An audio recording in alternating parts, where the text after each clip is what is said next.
Hindi sa sakit sa puso namatay ang asawa ko, kundi sa mismong kama ng kanyang kabit.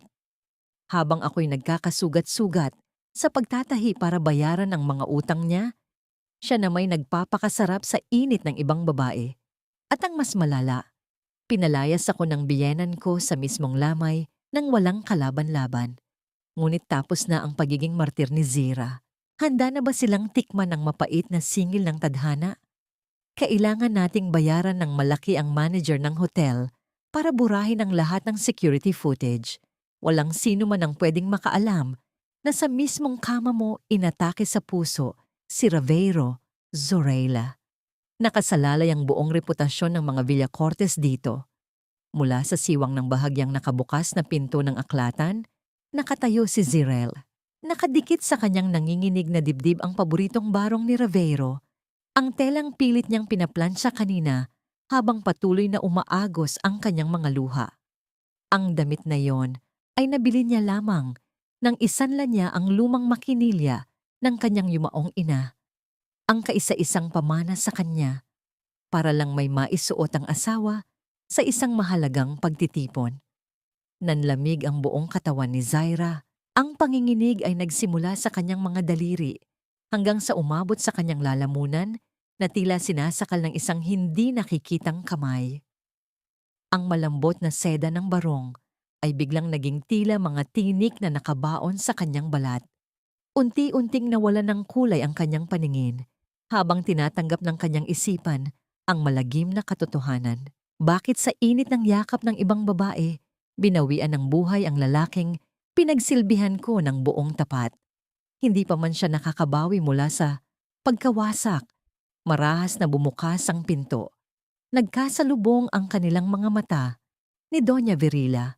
Sa halip na makakita ng pagkabigla o pagsisisi, isang matalim na galit ang bumalot sa mukha ng kanyang biyenan. Agad nitong hinatak si Zira patungo sa maluwag na bulwagan kung saan nakatipon ang maraming kilalang bisita para sa burol. Pinagmasdan siya ng lahat ng may pagtataka at bulungan. Wala pang isang saglit ay nagsimulang umiyak nang malakas si Doña Virila. Umaarte na tila isang nagdurugong ina habang patuloy na dinuduro ang manugang. Tingnan ninyo ang babaeng ito. Siya ang dahilan kung bakit maagang nawala ang anak ko. Wala siyang kwentang asawa. Binigyan niya ng matinding stress si Ravero dahil sa walang tigil niyang paghingi ng pera hanggang sa bumigay ang puso ng anak ko. Bago pa man makapagsalita si Zira upang ipagtanggol ang sarili, marahas na hinawakan ni Doña Virila ang kanyang kaliwang kamay. Walang awang hinablot ng matanda ang singsing sa kanyang daliri na nag-iwan ng pulang marka sa kanyang balat dahil sa labis na diin. Hindi mo deserve ang apelyidong Villacortes. Isa kang linta na sumira sa pamilya namin. Lumayas ka ngayon din. Napaatras si Zira, lumuluha at hindi makapaniwala sa kasamaang nangyayari sa harap niya. Nang iangat niya ang kanyang paningin, nakita niya si Zorayla na nakatayo sa itaas ng malaking hagdanan. Nakahalukip-kip ang babae at may suot na manipis na ngiti ng tagumpay, tila nagdiriwang sa pagbagsak ng kaisa-isang lehitimong asawa. Kinaladkad si Zaira ng mga gwardya palabas ng malaking gate ng mansyon. Itinulak siya sa gitna ng malamig at madilim na gabi kung saan walang awang bumubuhos ang ulan. Nadapa siya sa matigas na kalsada at ang kanyang mga tuhod ay bumaon sa putikan. Wala siyang dalang payong, walang pera at walang matatakbuhan. Ngunit sa gitna ng kanyang pagluha at panginginig sa lamig, ang una niyang ginawa ay hindi ang yakapin ang sarili. Pilit niyang pinunasan ang putik na dumikit sa barong ni Ravero. Patuloy itong pinoprotektahan kahit pa iniluwan na siya ng pamilyang pinag-alayan niya ng kanyang buong buhay. Sa gitna ng kalungkutan at panlalamig, napansin niya ang dalawang maliwanag na ilaw mula sa isang itim na sasakyang nakaparada sa di kalayuan. Matagal na pala siyang pinapanood mula sa dilim. Bumukas ang pinto ng sasakyan at isang matangkad na anino ang naglakad papalapit sa kanya sa gitna ng ulan. Huminto ang lalaki sa kanyang harapan at binuksan ng isang malapad na itim na payong upang silungan siya. Nang mag-angat ng paningin si Zira, nakita niya ang isang lalaking may seryosong mga mata, may hawak na isang makapal na polder.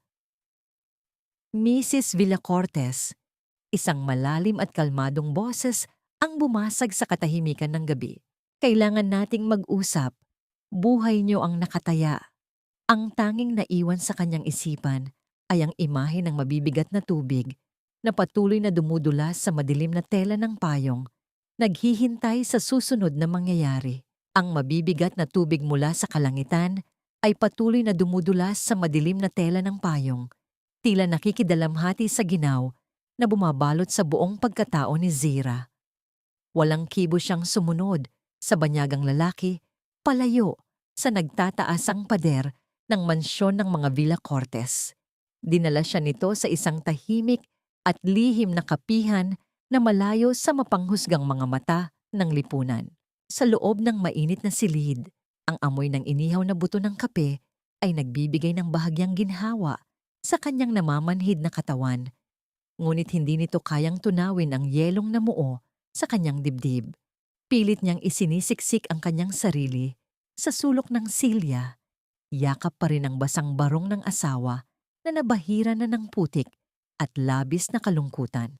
Umupo ang lalaki sa kanyang harapan at tahimik na inilapag ang isang saro ng umuusok na kape.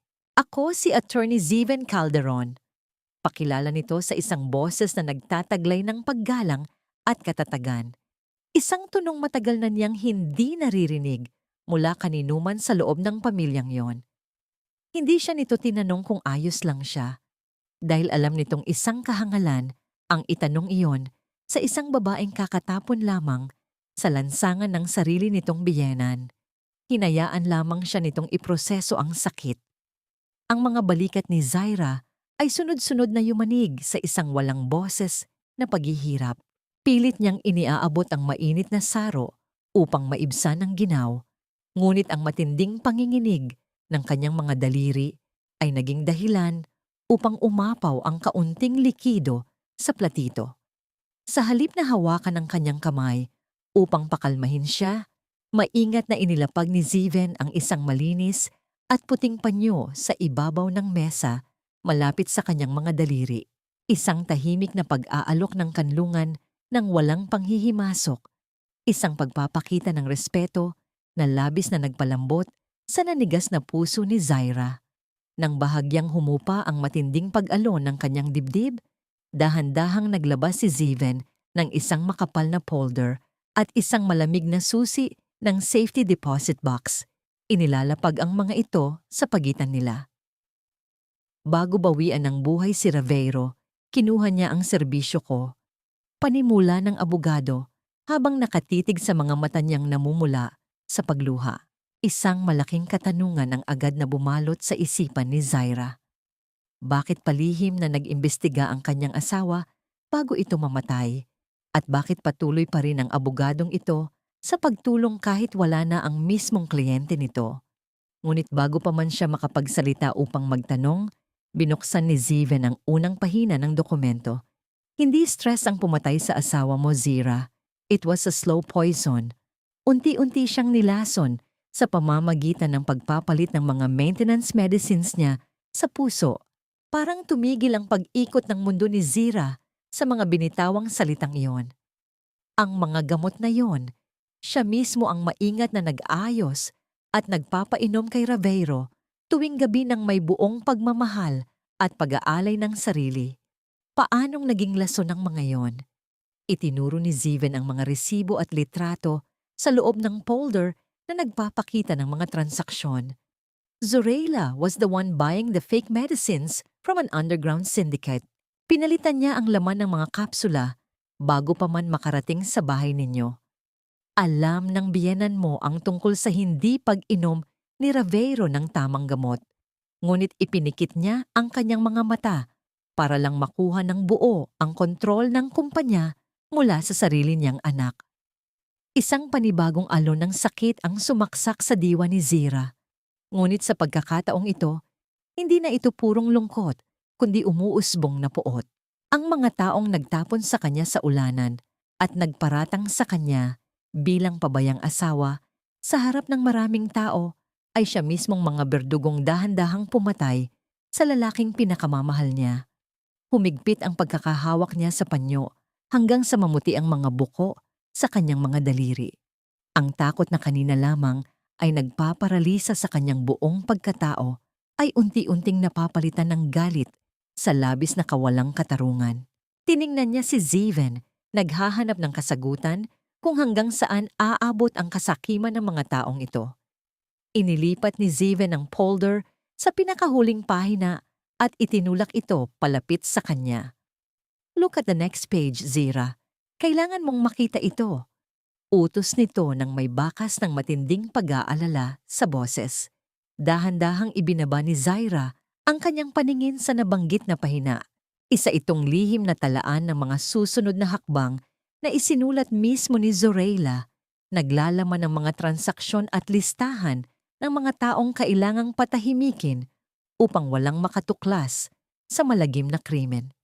Nanlaki ang kanyang mga mata at halos tumigil ang pagtibok ng kanyang puso nang mabasa niya ang pangalang nakasulat sa ibaba ng pahina.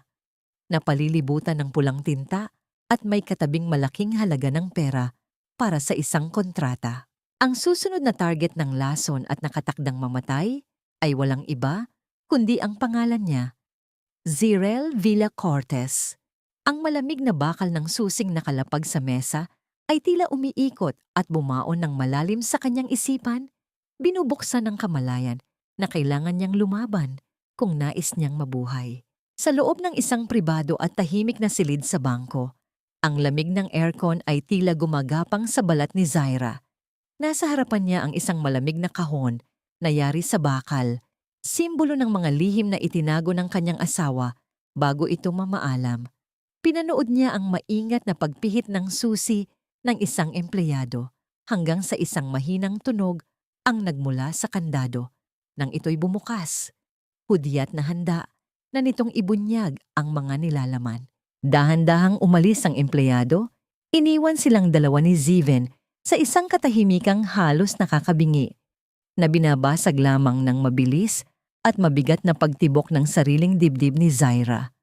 Sa loob ng kahon ay may dalawang bagay lamang, isang maliit na flash drive at isang makapal na sobre na may selyo ng isang kilalang law firm. Ang mga ito ang huling mensahe mula sa hukay. Inabot ni Ziven ang kanyang laptop, isinaksak ang flash drive, at dahan-dahang iniharap ang screen kay Zaira. Handa ka na ba? Tanong nito sa isang mahinang boses, puno ng pag-unawa. Tumango lamang si Zira, hindi magawang magsalita dahil sa tila may nakabarang bato sa kanyang lalamunan. Isang pamilyar na mukha ang lumitaw sa screen, si Raveiro. Ngunit hindi ito ang Raveirong makisig at puno ng buhay na kanyang pinakasalan. Ang nasa screen ay isang lalaking namumutla. Malalim ang mga mata at may bahagyang panginginig sa boses. Ang kanyang mga salita ay tila mga basag na piraso ng salamin, matalim at masakit. Zira, patawarin mo ako. Naging duwag ako. Alam kong unti-unti akong nilalason ni Zorayla sa utos ni Mama. Ang bawat salita ay isang dagok sa puso ni Zaira na nagpapatunay sa lahat ng kasamaang sinabi ni Ziven kanina. Ginawa nila ito para sa pera, para sa kapangyarihan, at ako, hinayaan ko lang sila dahil sa takot na mawala ang lahat ng luho sa buhay ko. Habang ikaw, isinakripisyo mo ang lahat para sa akin. Ang mga luhang hindi humihingi ng pahintulot ay kusa na lamang dumaloy sa mga pisngi ni Zira, isang tahimik na ilog ng pighati at panghihinayang. Pinanood niya ang asawang umiiyak sa screen, nagsusumamo ng kapatawaran sa mga huling sandali ng kanyang buhay. Hindi ko na kayang baguhin ang nakaraan, pero kaya kong itama ang hinaharap mo. Ipinapamana ko sa iyo ang lahat ng natitira sa akin, Zira. Ang testamento, ang lahat ng ari-arian, para sa'yo lahat yan. Gamitin mo ito para lumaban. Ikaw lang ang nagmahal sa akin ng totoo. Patawarin mo ako. Nang matapos ang video, isang malalim na katahimikan ang bumalot sa silid. Lumapit si Attorney Ziven sa kanya. Hawak na natin ang confession at ang testamento. Hindi kita iiwan sa laban na ito, Zira. Magkasama nating kukunin ang hustisya. Humigpit ang pagkakahawak ni Zira sa maliit na flash drive hanggang sa bumaon ang mga gilid nito sa kanyang palad. Ang kirot ay nagpagising sa kanyang diwa mula sa pagkakalunod sa dagat ng kalungkutan. Pinahid niya ang kanyang mga luha gamit ang likod ng kanyang kamay. Dahan-dahan siyang tumayo at sa kanyang pagtindig, tila may isang mabigat na kadena ang naputol mula sa kanyang mga balikat. Ang kanyang mga mata, na kanina lamang ay puno ng pighati, ay napalitan ng isang malamig at matigas na determinasyon. Namatay na ang martir na si Zira sa loob ng silid na yon. Ang isinilang ay isang biyudang handang bawiin ang lahat ng ninakaw sa kanya. Ngunit bago pa man sila makahakbang palabas ng silid, isang mahinang panginginig ang nagmula sa ibabaw ng mesa. Hudyat na may tumatawag sa telepono ni Ziven. Sinagot niya ito at sa isang iglap, ang kalmadong ekspresyon sa kanyang mukha ay napalitan ng matinding pag-aalala. Ibinaling niya ang kanyang tingin kay Zira at ang kanyang mga salita ay tila isang babala ng paparating na bagyo. May nagtangkang pasukin ang lumang apartment mo. Hinahanap ka na nila, Zira. Upang makatakas mula sa mga aninong humahabol sa kanila, sa syudad, mabilis na nagpasya si Ziven na itago si Zira sa lugar kung saan siya unang nagsimulang mangarap. Sa maliit niyang bayan sa Iloilo, ang mabigat at maruming hangin ng Maynila ay napalitan ng sariwa at malinis na simoy ng probinsya. Ngunit kahit ang pamilyar na amoy ng lupa at mga bulaklak ay hindi sapat upang pawiin ang bigat na nakadagan sa puso ni Zira. Sa pagbaba nila sa isang maliit, ngunit malinis na bahay na bato, isang matandang babae ang sumalubong sa kanila sa may pintuan. Ang kanyang mukha ay puno ng mga linya ng panahon at karanasan, at ang kanyang mga mata ay matalas at mapanuri. Ito si Manang Rosa, ang tiyahin ni Zira na isang kilalang manghahabi sa kanilang lugar. Hindi siya ngumiti. Sa halip, tiningnan niya si Zira mula ulo hanggang paa. Tila sinusuri ang bawat sugat na hindi nakikita ng mata. Hay naku, Zira, anong ginawa mo sa sarili mo? Para kang basang sisiw na tinakbuhan ng inahin. Sabi nito sa isang boses na prangka at walang halong pag-aalinlangan.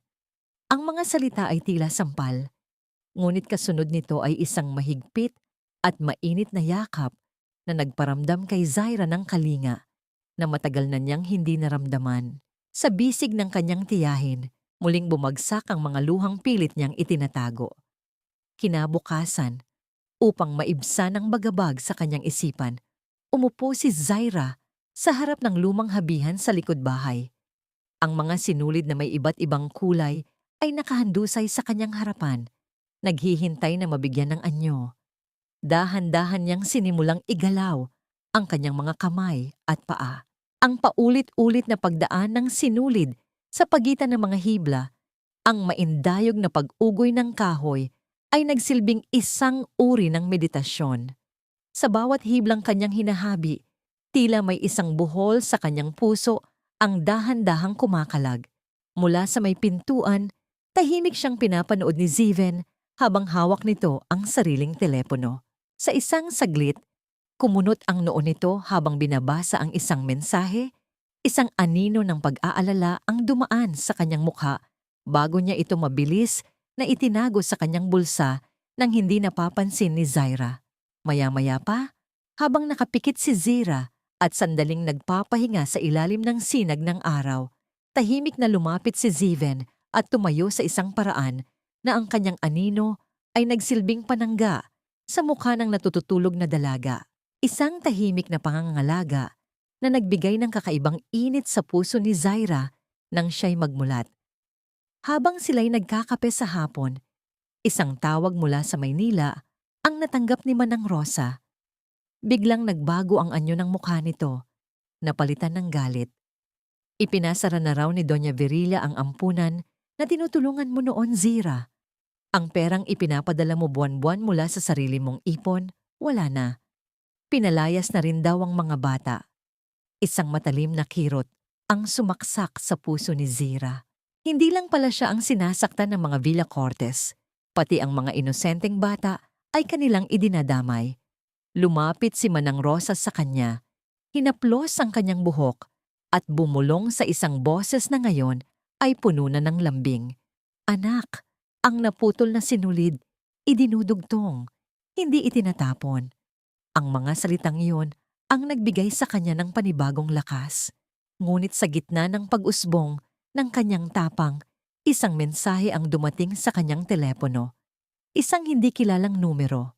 Nang buksan niya ito, isang larawan ang bumungad sa kanya na halos magpatigil sa kanyang paghinga. Ang sementeryo kung saan nakalibing ang kanyang ina. Sa ibabaw ng puntod ay nakatayo ang dalawang lalaking may hawak na malalaking maso, handang durugin anumang oras ang lapida. Sa ilalim ng larawan ay may isang maikling mensahe. Bumalik ka ng Maynila. Kung hindi, pati ang alaala ng nanay mo, dudurugin namin. Ang hangin sa sementeryo ay mabigat at malagkit, puno ng halimuyak ng mga bulaklak at ng hindi masambit na kalungkutan. Walang imik na lumakad si Zira sa pagitan ng mga puntod. Kasunod si Ziven, patungo sa huling hantungan ng kanyang ina. Mula sa malayo, natanaw na niya ang isang pamilyar na anino na nakatayo sa tabi ng lapida, nakasuot ng itim na damit at may dalang itim na payong. Tila isang buwitreng nag-aabang sa kanyang biktima, si Doña Virilla. Nang makalapit sila, isang mapagkunwaring ngiti ang sumilay sa mga labi ng matanda. Iha, nag-alala ako sa'yo. Mabuti naman at naisipan mong bumalik para harapin ang iyong responsibilidad. Sabi nito sa isang boses na malambing ngunit may nakatagong lason. Hindi umimik si Zaira. Ang kanyang mga mata ay nakatuon lamang sa puntod ng kanyang ina. Tinitiyak na wala itong kahit isang gasgas. Alam mo, Zira, pagpapatuloy ni Doña Virilla, dahan-dahang inilalabas ang isang dokumento mula sa kanyang mamahaling bag. Ang lahat ng ito ay isang malaking kahihiyan para sa pamilya Villa Cortes. Ang pagkamatay ng anak ko, ang mga eskandalo. Pero naiintindihan kita. Bata ka pa. Marami ka pang hindi alam sa mundo. Utang mo sa amin ang magandang buhay na naranasan mo kahit sa sandaling panahon. Kaya heto, para matapos na ang lahat ng tahimik at walang gulo, kailangan mo lang pirmahan ito. Inilahad niya ang isang papel na may titulong Waiver of Rights. Isang kasunduan na isinusuko ni Zaira ang lahat ng kanyang karapatan bilang asawa at tagapagmana kapalit ng kapayapaan. Dahan-dahang nagsalita si Ziven mula sa likuran ni Zaira. Huwag Zira, isang patibong yan. Biglang nag-iba ang anyo ng mukha ni Doña Virilla. Nawala ang pagkukunwari at lumabas ang tunay na kulay ng isang halimaw. At sino ka? Para makialam dito, abogado? Problema ito ng pamilya namin. Wala kang kwentang manugang, Zira. Pera lang namin ang habol mo. Mula nang dumating ka sa buhay ng anak ko, puro kamalasan na lang ang dala mo. Kung may natitira ka pang hiya sa katawan mo, pirmahan mo yan at lumayas ka na sa buhay namin ng tuluyan. Ang bawat salita ay tila latigong humahampas sa pagkatao ni Zira. Naramdaman niya ang panginginig ng kanyang mga kamay, ang pag-akyat ng init sa kanyang pisngi. Ngunit sa halip na umiyak, isang kakaibang kapayapaan ang bumalot sa kanya. Tiningnan niya ng diretso sa mga mata ang kanyang biyenan. Dahan-dahan niyang kinuha ang dokumento mula sa kamay nito. Ang buong akala ni Doña Virilla ay susunod na ang dalaga. Ngunit sa harap niya, sa harap ng puntod ng kanyang ina, dahan-dahan, ngunit mariing pinunit ni Zira ang papel. Bawat piraso ay tila isang tanikala na kanyang tinatanggal mula sa kanyang kaluluwa. Ang tunog ng napupunit na papel ang tanging maririnig sa katahimikan ng sementeryo. Nalaglag ang panga ni Doña Virilla sa pagkabigla, na mabilis na napalitan ng nag-aapoy na galit. Wala kang utang na loob. Matapos kitang pulutin sa putikan, ito ang isusukli mo sa akin? Idedemanda kita. Pag nanakaw, makukulong ka. Ngunit hindi na natinag si Zaira. Ang kanyang boses ay nanginginig, hindi dahil sa takot, kundi dahil sa matinding galit na pilit niyang pinipigilan. Kunin ninyo ang lahat ng pera ninyo. Isaksak ninyo sa mga baga ninyo.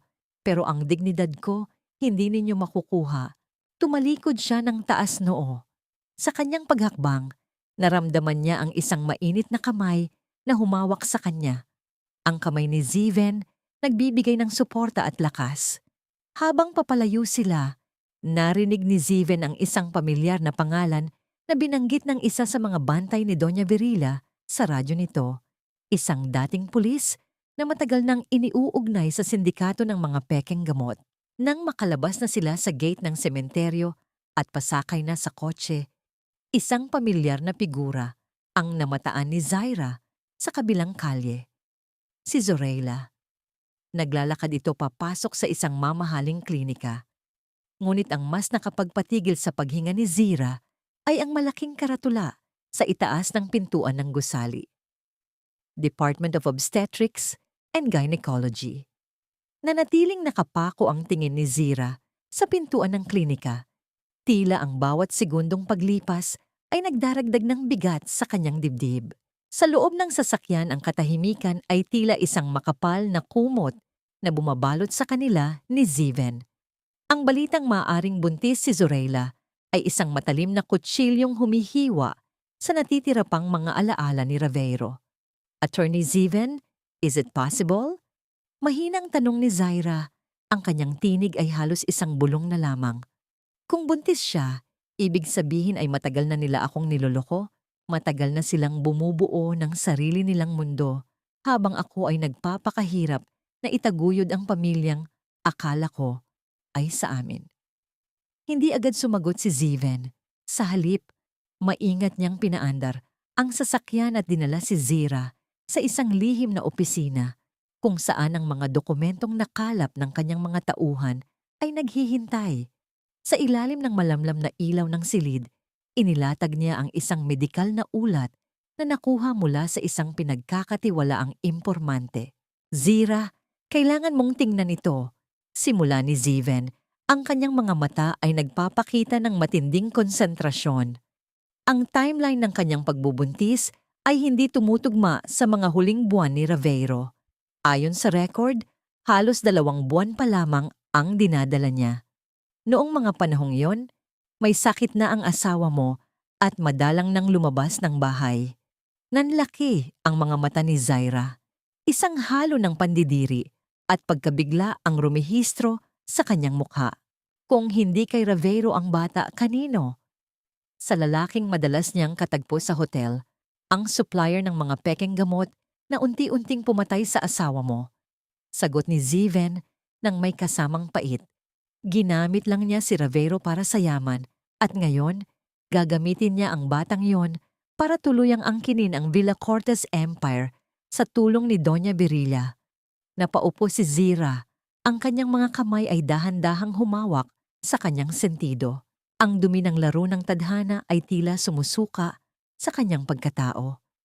Sa gitna ng kanyang kalituhan, napansin niya si Ziven na nakatayo malapit sa bintana. Nakatingin sa malayo, sa mga nagkikislapang ilaw ng lungsod na tila walang pakialam sa pighati ng isang tao. Bakit mo ito ginagawa, Ziven? Tanong ni Zaira. Bakit mo ako tinutulungan ng higit pa sa tungkulin ng isang abogado? Humarap si Ziven sa kanya. Ang kanyang mukha ay nababanaagan ng isang lumang sugat. Dahil minsan na rin akong nalinlang, Zira. Ang pamilyang binuo ko noon ay gumuho dahil sa kasinungalingan. I promised myself that I would never let another person suffer the same injustice if I could help it. Ang makita kang lumalaban, it reminds me of the person I should have been years ago. Sa sandaling iyon, ang distansya sa pagitan ng kanilang mga kaluluwa ay tila lumiit.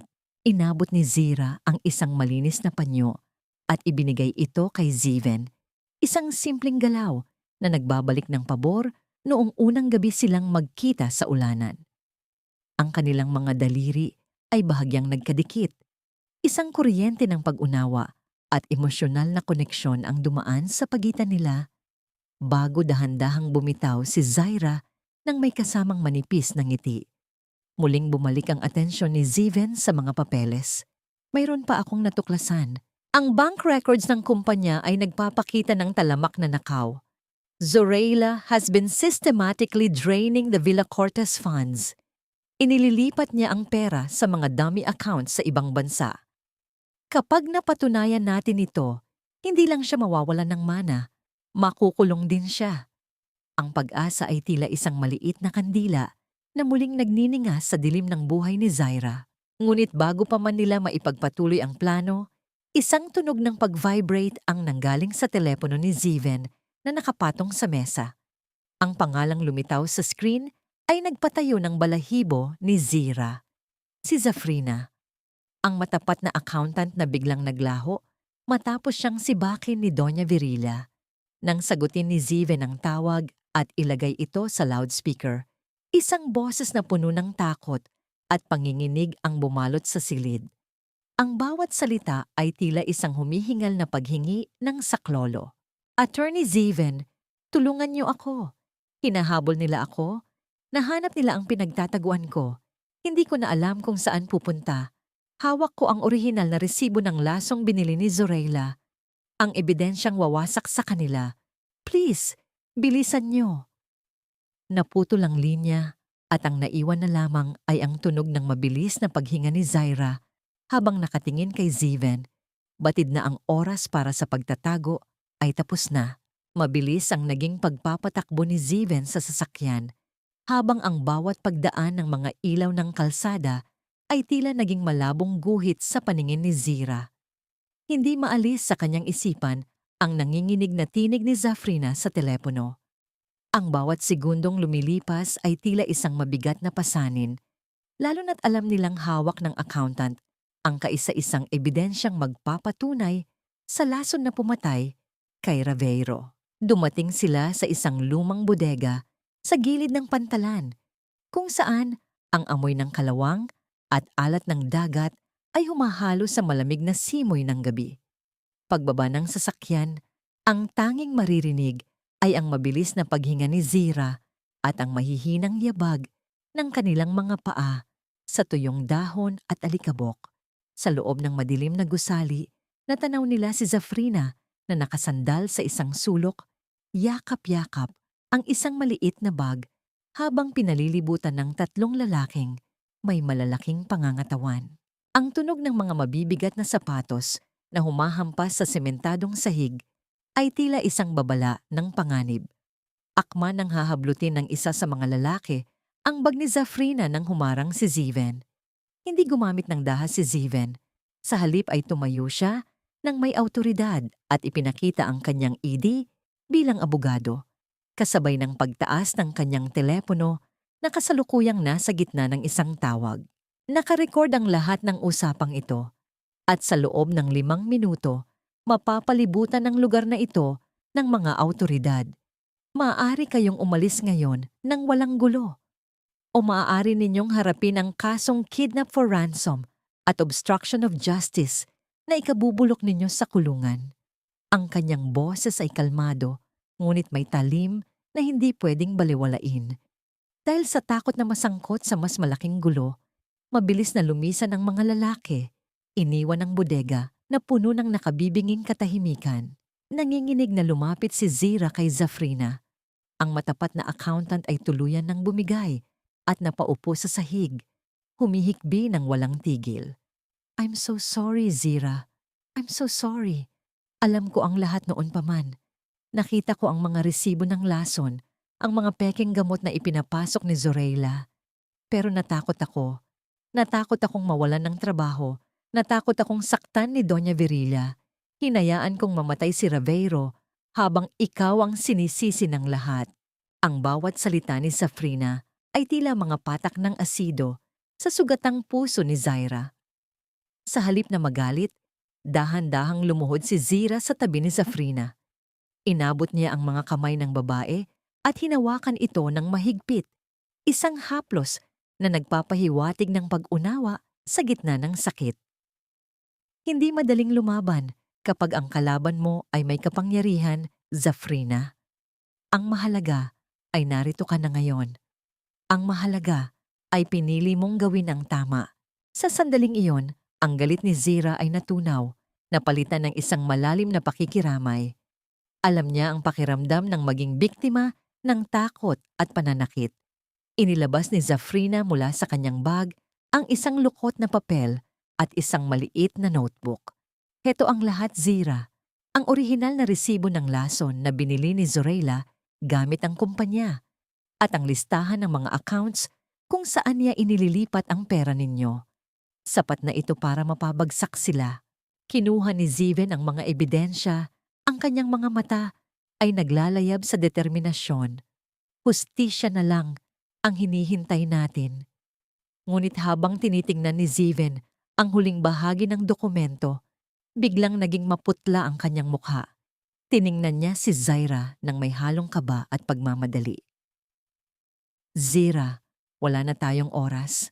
Ayon sa record na ito, nagpatawag si Doña Virila ng isang emergency board meeting para sa 8:00 ng umaga bukas. Gagamitin nila ang pekeng pagbubuntis ni Zorayla para opisyal na ipamana ang lahat ng ari-arian ni Ravero sa kabit niya at tuluyan ka ng alisin sa kasaysayan ng mga Villa Cortes. Ang lamig ng gabi ay tila mas lalong tumindi. Nalamayan ni Zaira na ang bukas ang magiging huling pagkakataon niya upang bawiin ang kanyang dangal o tuluyang mawala ang lahat ng pinaglaban niya. Hating gabi na sa loob ng tahimik na opisina ni Ziven, kung saan ang tanging nagbibigay ng liwanag ay ang lamlam ng isang desk lamp na nakapatong sa ibabaw ng nagtataasang tumpok ng mga papeles. Ang bawat pahinang kanilang sinusuri at pinipirmahan ay tila mga piraso ng isang sandata na unti-unti nilang binubuo para sa gaganaping board meeting sa loob ng ilang oras. Ang hangin sa silid ay mabigat, puno ng tensyon at ng amoy ng lumang tinta, habang ang bawat paglipas ng minuto ay nararamdaman sa bawat paghinga ni Zira. Sa sobrang pagod at puyat, hindi na malaya ni Zira na dahan-dahang bumibigat ang kanyang mga pilik mata. Sa gitna ng kanyang pagbabasa ng mga bank records, unti-unting sumandal ang kanyang ulo sa gilid ng malambot na sofa hanggang sa tuluyan na siyang dalawin ng antok.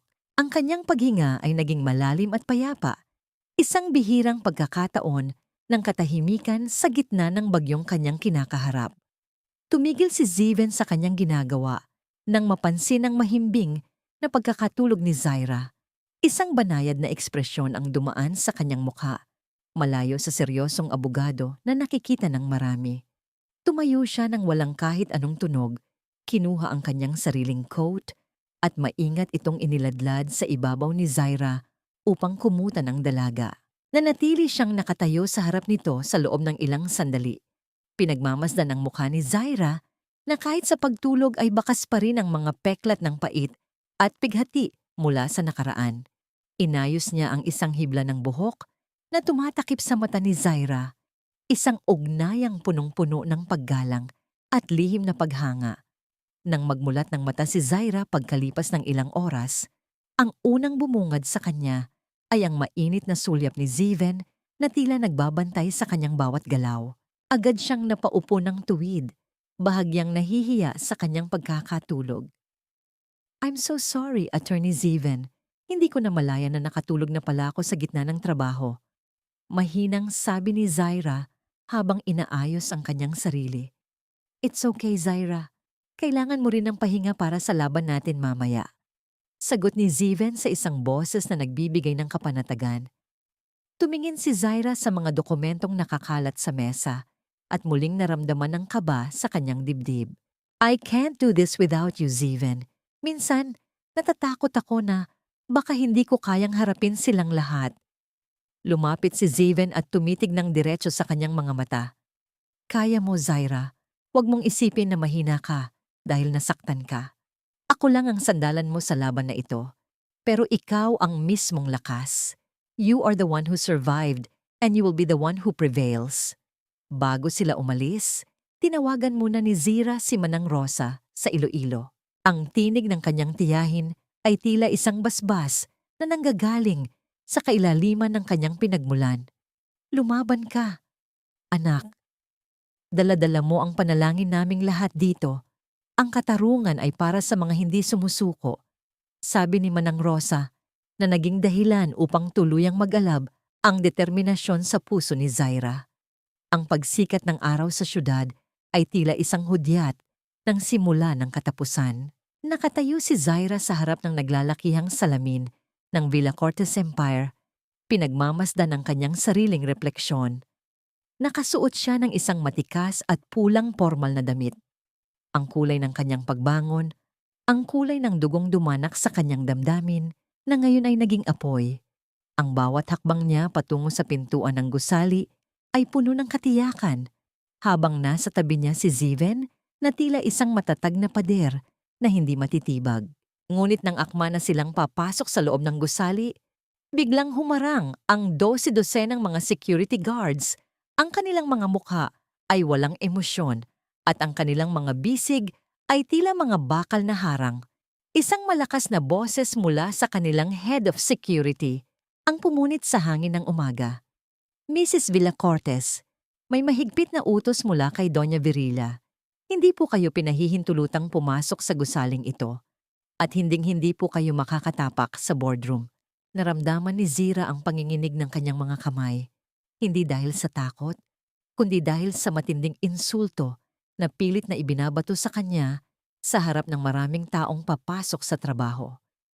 Ang pintuan ng kanyang katarungan ay tila nakakandado ng mahigpit at ang oras para sa board meeting ay mabilis na nauubos.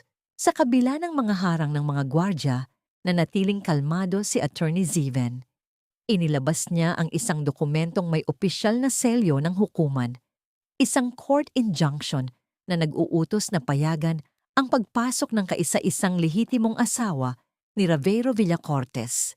Walang nagawa ang mga security guards kundi ang dahan-dahang magpaubaya at buksan ang naglalakihang mga pinto ng boardroom. Habang naglalakad si Zira sa mahabang pasilyo, ang tunog ng kanyang mga formal na sapatos sa makintab na sahig ay tila isang babala ng paparating na katarungan. Ang bawat hakbang niya ay puno ng dignidad, suot ang kanyang pulang damit na tila isang bandila ng tagumpay sa gitna ng digmaan. Sa loob ng boardroom, ang hangin ay puno ng halimuyak ng mamahaling pabango at ang dulas ng seryosong usapan ng mga board of directors.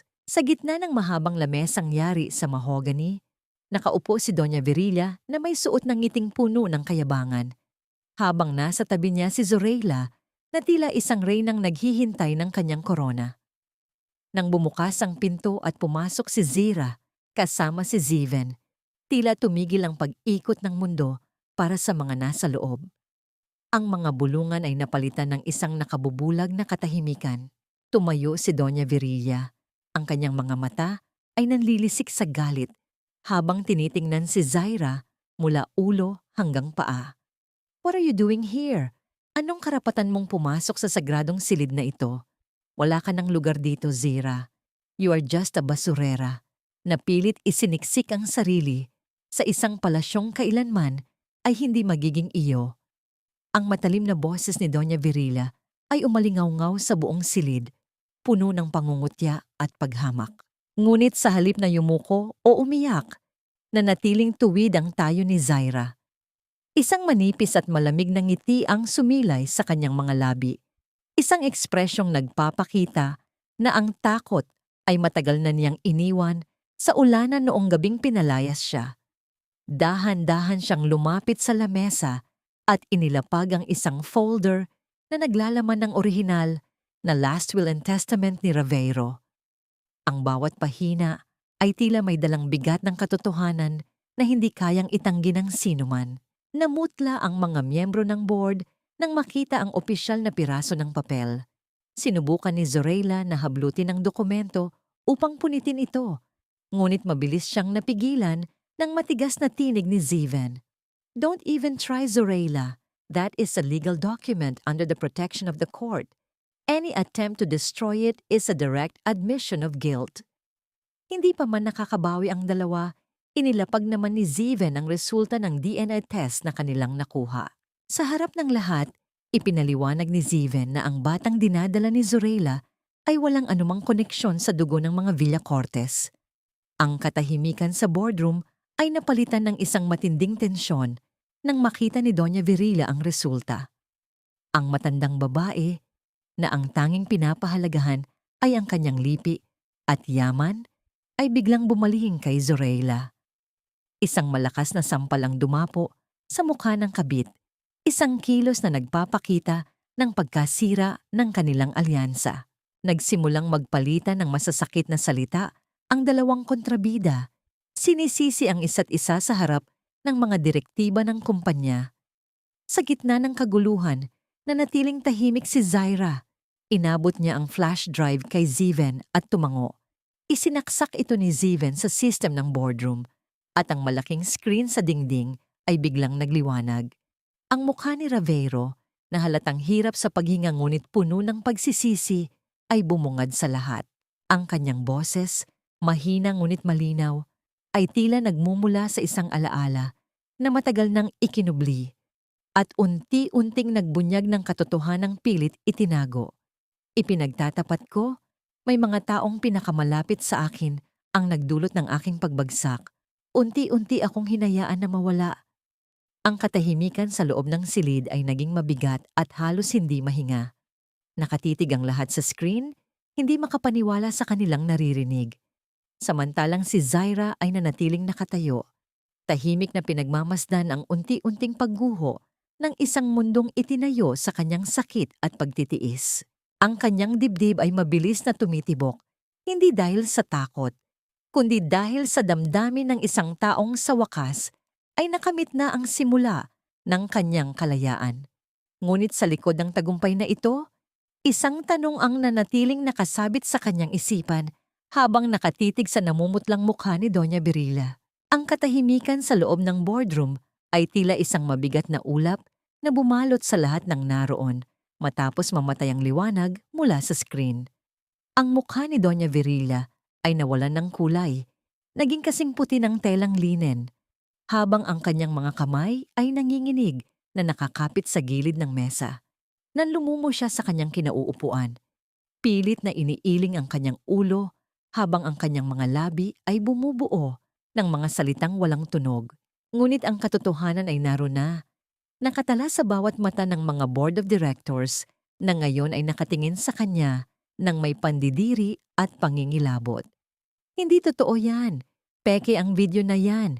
Ginawa niyo lang yan para sirain ako. Ang boses ni Doña Virila ay pumitlag, puno ng desperasyon at takot. Ngunit bago pa man niya maituloy ang kanyang pagsisigaw, dahan-dahang bumukas ang malaking pinto ng silid. Ang tunog ng mga mabibigat na sapatos ng mga awtoridad na humahampas sa makintab na sahig ay tila isang martilyo ng katarungan na tumatama sa bawat hibla ng kanyang pagkatao. Pumasok ang mga pulis kasama ang mga tauhan ng National Bureau of Investigation na kanina pa pala naghihintay sa labas. Dala ang mga warrant of arrest na nilagdaan ng hukuman. Ang mga flashes ng kamera mula sa mga mamamahayag na nakalusot sa hallway ay nagmistulang mga kidlat na naglalantad sa madilim na lihim ng mga Villacortes. Ito ang sukdulang kahihiyan para sa isang babaeng buong buhay na nagpahalaga sa kanyang reputasyon sa mataas na lipunan. Agad na nilapitan ng isang opisyal si Zorayla. Ang malamig na bakal ng posas ay pumalibot sa kanyang mga payat na pulso. Isang tunog na naghudyat ng katapusan ng kanyang marangyang pangarap. You are under arrest for the murder of Ravero Villacortes and multiple counts of falsification of public documents. Mariing pahayag ng pulis. Sa gitna ng takot, tuluyan nang nawala ang poison ni Zorayla. Gumapang siya sa sahig. Pilit na inaabot ang laylayan ng damit ni Zaira habang humihikbi ng malakas. Zira, please, patawarin mo ako. Ginawa ko lang yon dahil mahal ko si Ravero. Ayaw kong mabulok sa kulungan, please. Ang kanyang mga pagsusumamo ay tila mga basag na himig na walang nakikinig. Malamig lamang siyang tiningnan ni Zaira. Ang kanyang mga mata ay walang kahit anong bakas ng awa para sa babaeng kumuha ng buhay ng kanyang asawa. Dahan-dahang hinawi ni Zira ang kanyang damit mula sa pagkakahawak ni Zorella. Isang kilos na nagpapakita ng pinal na pagputol sa anumang ugnayan nila. Samantala, si Doña Virilla ay inalalayan din ng mga pulis. Ang kanyang mamahaling alahas ay tila naging mga kadenang nagpapabigat sa kanya. Habang inilalabas siya ng silid, ang mga kasamahan niya sa high society ay isa-isang umiwas ng tingin, tila natatakot na mabahira ng kanyang dumi. Bago siya tuluyang mailabas, huminto si Zira sa kanyang harapan. Walang sigawan, walang pag-atake. Tanging ang matalim at kalmadong tinig ni Zira ang bumasag sa hangin. Sana ay makatulog kayo ng mahimbing sa gitna ng yaman na pumatay sa sarili ninyong anak, Doña Virilla. Ang bawat sentimong pinaglaban ninyo ay nabahiran na ng dugo ni Ravero. Ngayon, mararamdaman ninyo kung ano ang pakiramdam ng mawalan ng lahat sa harap ng mundong minahal ninyo nang higit pa sa inyong pamilya. Hindi nakasagot ang matanda. Tanging ang mga luhang puno ng pagsisisi at galit ang gumulong sa kanyang kulubot na pisngi habang pilit siyang inilalabas ng gusali sa harap ng maraming mata at lente ng kamera. Nang tuluyan ng lisanin ng lahat ang boardroom, naiwan si Zaira sa gitna ng malawak at tahimik na silid. Hawak-hawak niya ang mga dokumentong nagpapatunay na siya na ang nag-iisang tagapagmana ng lahat ng iniwan ni Ravero. Ang titulong Villa Cortes Empire ay nasa ilalim na ng kanyang pangalan. Lumapit sa kanya si Ziven, inilapag ang kanyang kamay sa balikat ni Zira bilang suporta. Tapos na ang laban, Zira. Nakuha mo na ang hustisya. Mahinang sabi ni Ziven, ang kanyang boses ay puno ng paghanga. Tiningnan ni Zaira ang tanawin ng lungsod mula sa malaking bintana.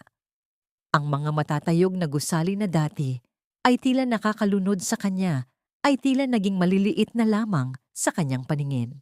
Humarap siya kay Ziven at sa unang pagkakataon, ang kanyang mga mata ay nagpakita ng isang uri ng kapayapaan na hindi nakadepende sa yaman. Attorney Ziven, ibenta niyo ang lahat, ang kumpanya, ang mga lupain, ang mansyon, lahat ng pag-aari ng mga Villa Cortes. Ayoko ng kahit isang sentimo mula sa mga bagay na ito.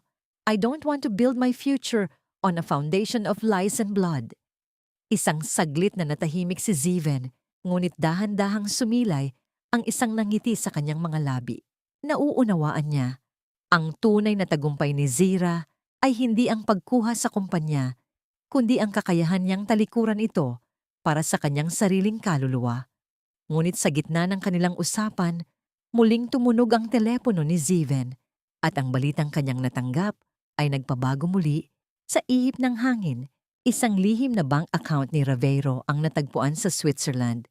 Isang account na walang kinalaman sa pamilya at ang tanging pangalang nakasulat doon bilang benepisyaryo ay hindi si Zaira, kundi isang pangalang kailanman ay hindi pa nila naririnig.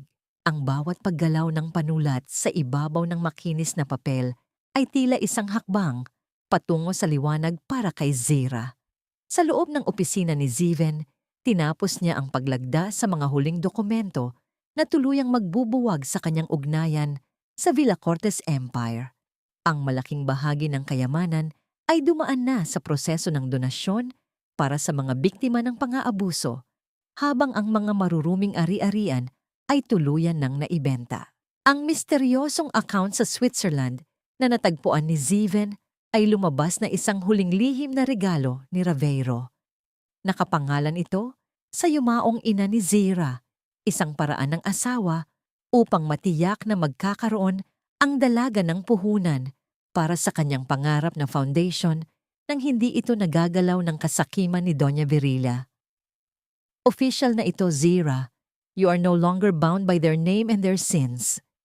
Mahinang sabi ni Ziven habang iniipon ang mga papeles. Isang malalim na buntong hininga ang kumawala sa mga labi ni Zaira. Tila ba ang isang mabigat na pader na nakadagan sa kanyang dibdib sa loob ng maraming taon ay tuluyan ng gumuho. Bago siya tuluyang lumisan ng Maynila, dumaan muna si Zira sa sementeryo. Sa tapat ng puntod ni Raveiro, inilapag niya ang isang puting rosas. Ang hangin ay humihihip ng marahan, tila ba isang pamilyar na haplos sa kanyang pisngi. Pinatawad na kita, Raveiro, hindi dahil sa nararapat ka sa kapatawaran, kundi dahil nararapat ang kaluluwa ko sa kapayapaan. Salamat sa huling proteksyon na iniwan mo. Bulong niya sa hangin. Ang mga luhang pumatak ay hindi na galing sa pait, kundi galing sa paglaya ng isang pusong matagal na nakakulong sa galit. Ang kanyang huling hantungan sa lungsod ay ang madilim at malamig na pasilyo ng kulungan. Sa likod ng makapal na salamin, nakita niya si Doña Virilla. Wala na ang makintab nitong mga alahas at ang aura ng kapangyarihan. Ang matanda ay tila isang tuyong dahon na madaling tangayin ng hangin. Ang mga mata ay nakatitig sa kawalan at ang mga labi ay bumubuo ng mga salitang walang kabuluhan. Ang pagkawala ng yaman at reputasyon ay tila tuluyang nagnakaw sa katinuan ng matanda. Nandito ka ba para pagtawanan ako? Ang boses ni Doña Virilla ay tuyot at nanginginig. Malamig na tiningnan siya ni Zira. Punong-puno ng pakikiramay sa halip na poot. Wala na akong mararamdamang kahit ano para sa inyo, Doña Virilla. Hindi ako napunta dito para magdiwang. Napunta ako dito para sabihing, tapos na tayo. Ang lahat ng kinuha niyo sa akin ay naibalik na. Hindi sa anyo ng ginto, kundi sa anyo ng aking kalayaan. Maiiwan kayo dito sa gitna ng inyong sariling kadiliman. Tumalikod si Zaira ng walang lingon-likon. Iniwan ng matanda sa gitna ng sarili nitong impyerno. Kinabukasan, nasa loob na ng airport si Zaira. Bitbit ang kanyang maleta na naglalaman lamang ng mahahalagang alaala at ang kanyang lumang makinilya na tinubos ni Ziven para sa kanya. Pinagmasdan niya ang mga tao sa paligid. Bawat isa ay may kanya-kanyang destinasyon. Ang sa kanya ay ang pagbabalik sa Iloilo, sa lupang nagpalaki sa kanya, at sa mga taong tunay na nagmamahal sa kanya. Nang akma na siyang hahakbang patungo sa boarding gate, naramdaman niya ang isang mainit na kamay na pumigil sa hawakan ng kanyang maleta. Ang bilis ng pagtibok ng kanyang puso ay tila nakikipagpaligsahan sa tunog ng mga anunsyo sa paligid. Lumingon siya at nakita ang mga seryosong mata ni Ziven, ngunit may nakatagong ng ngiti at lambing na kailanman ay hindi pa nito na ipapakita. Kukuha ka ba ng sarili mong abogado sa Iloilo para sa itatayo mong foundation? O kailangan mong isama ang kasalukuyang legal counsel mo? Tanong ni Ziven. Ang kanyang boses ay nagtataglay ng isang uri ng pag-asa na nagpabago sa takbo ng damdamin ni Zira. Isang matamis at tunay na ngiti ang sumilay sa mga labi ni Zira. Isang mangiting matagal na panahong nawala. Sa gitna ng mataong paliparan, ang mundo nila ay tila tumigil.